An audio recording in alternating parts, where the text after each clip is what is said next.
ത്വാഹ എന്ന് പറയുന്ന സൂറത്തില് അവസാനത്തെ പേജ് എടുത്ത് നോക്കടോ. മഹാനായ ഉമർ ഇബ്നുൽ ഖത്താബ് തങ്ങൾ തന്റെ പൊന്നാര മകൻ ഓതിക്കൊടുത്ത ആയത്തേതാ? വഅ്മുർ അഹ്ലക ബിസ്സലാത്തി വസ്തബിർ അലൈഹാ ലാ നസ്അലുക റിസ്ഖാ നഹ്നു നർസുകുക വൽ ആഖിബതു ലിത്തഖ്വാ.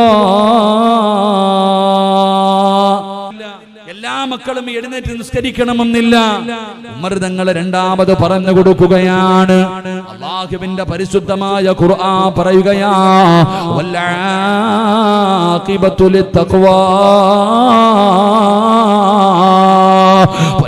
മക്കളോട് പറഞ്ഞു കൊടുക്കുകയാ, മോനെ നിനക്കൊരു നല്ല മരണം വേണോ?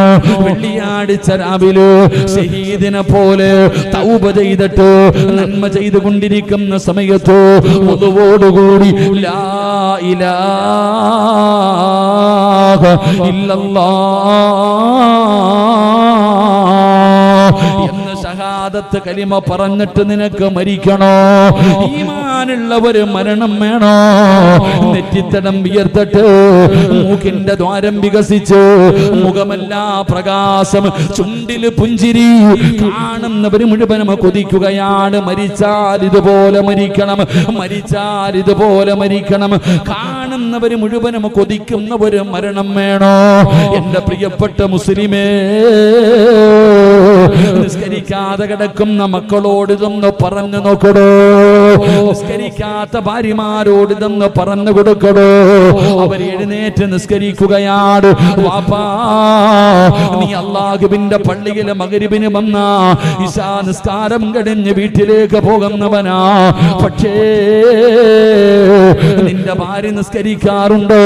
നിന്റെ പെൺമക്കൾ നിസ്കരിക്കാറുണ്ടോ? പടച്ചവനെ തിരുത്തി കൊടുക്കണം ബാപ്പാ. അത് നിന്റെ ഉത്തരവാദിത്തമാണോ?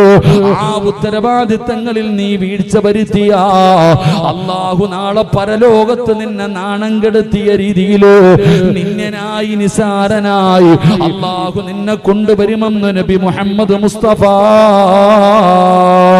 സല്ലല്ലാഹു അലൈഹി വസല്ലമ തങ്ങൾ പറയുകയാ. അതുകൊണ്ട്